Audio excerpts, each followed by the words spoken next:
Hey everyone, we're group 3 and our project was a cylinder flip experiment. So for our initial idea for this project, we were going to devise an experiment around a bottle flip while analyzing the angular velocities and torques and such for a successful bottle flip. The complication with this is that the amount of water in the bottle would play a major role in the results and create a fluid mechanics problem that would be really hard to solve. So to simplify it, we made it a solid cylinder, but that was probably too simple to have enough to write about in a lab report and enough information to discuss. So we added a pendulum to hit the cylinder off the table at some height, which created an oscillation component as well as a collision component. Within this, we were looking to determine which initial angles of the pendulum would result in a successful flip of the cylinder, while also looking at topics of energy before and after the collision, as well as angular kinetics. Our initial hypothesis was that a small range of initial angles of the pendulum that occur when the total rotation of the cylinder is any multiple of 2 pi would result in a successful flip. As far as our experimental setup goes, which you're going to see in the next slide, I just stacked a couple of pieces of wooden furniture on top of each other because the height needed to be high enough for the cylinder to tumble off and do a complete rotation of at least 180 degrees. I also topped it off with a hardcover textbook just so it was completely flat, as there was a divot in the top of the wooden stool that I used. And the cylinder itself was placed at the very, very edge of the textbook so that when it was struck by the pendulum, it wouldn't make any additional contact with the surface that was beneath it. As far as the pendulum, took a light cloth and wrapped it around a medicine ball to create a makeshift harness, which was then tied to a light piece of string and above to the solid wooden rafters. And then we measured the distance L of the string from the top of the rafters where it was dangling to the top of the ball, not where the line was cut off.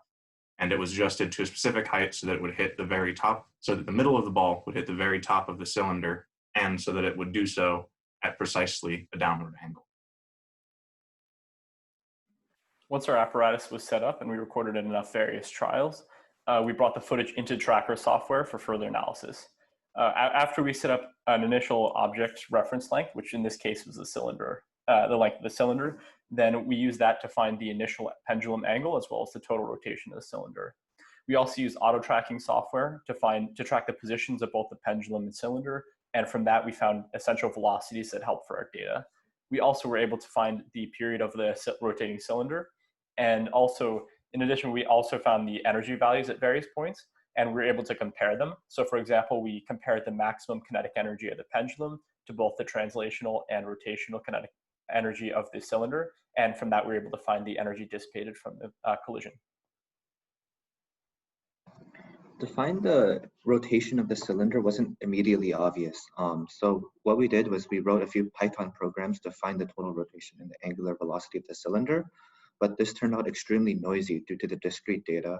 And this phenomena is similar to what we saw in the best fit lab that we did earlier in the quarter, where when we took a numerical differentiation of discrete data, it turned out extremely noisy, but smooth with the best fit.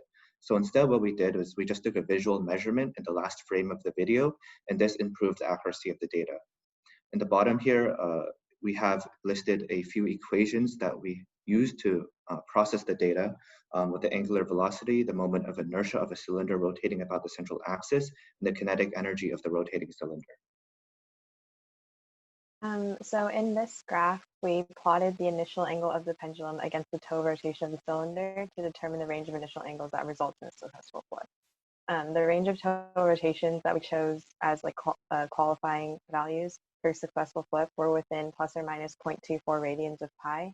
Pi was our central value because a flip of pi radians is half rotation, which means the cylinder lands upright on the opposite end of its starting point. Thus, any multiple of pi would result in a successful flip. The range is determined by calculating the tipping points, which Henry will explain shortly. And then the initial angles that corresponded to this range were between 1.12 and 1.28 radians, which is a range of 0.16 radians, roughly 9 degrees.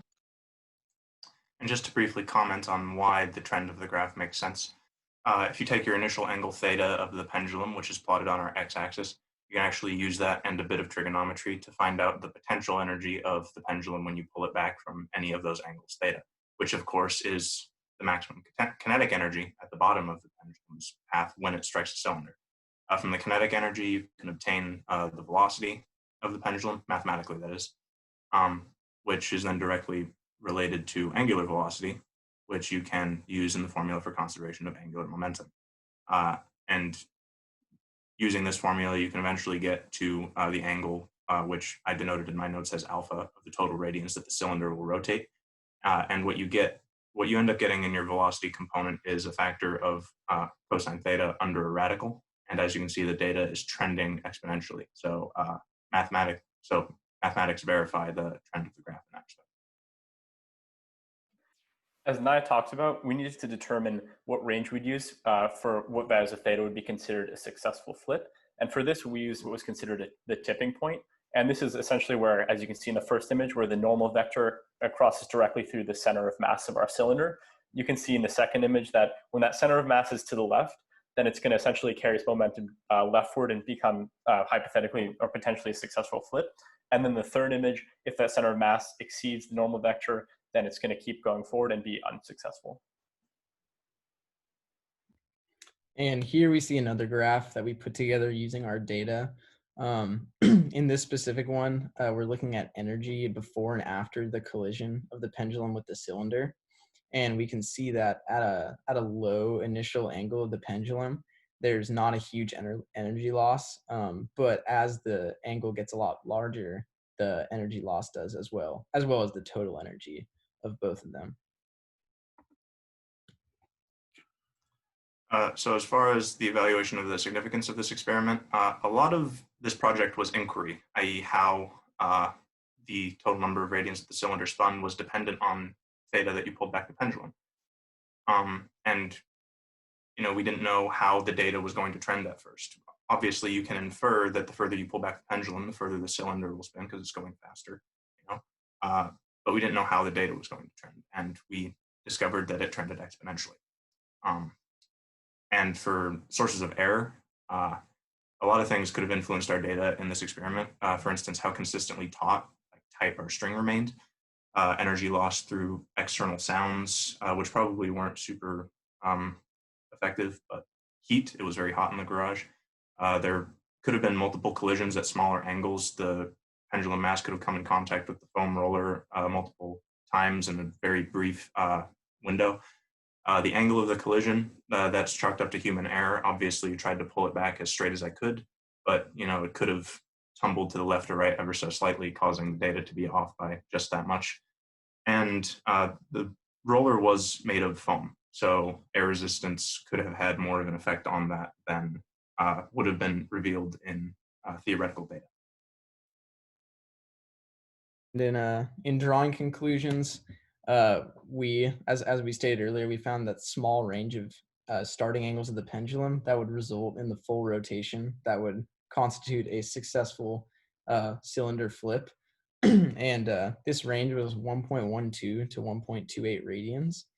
And then also we had lots of other data that helped us find this. So we also looked at the correlations between those and how they related to these starting angles. And we found that as the starting angle of the pendulum increased, the following happened. Angular velocity increased, speed before the collision increased, and the period of the cylinder decreased. And also, as we said earlier, the total energy and the energy lost increased. Moving on to future prospects, the measurement of both pendulums and rotational motion play a crucial role in everyday life. They're important in mechanical systems, in music, and geological systems, and in athletics. So our experiment is really just represents a comprehensive analysis of collisions, energy, torque, and angular kinematics. And we also want to acknowledge our wonderful TA and our wonderful LA, as well as Vincent's family for bearing with our large experiment going on in their garage. So we thank all those people.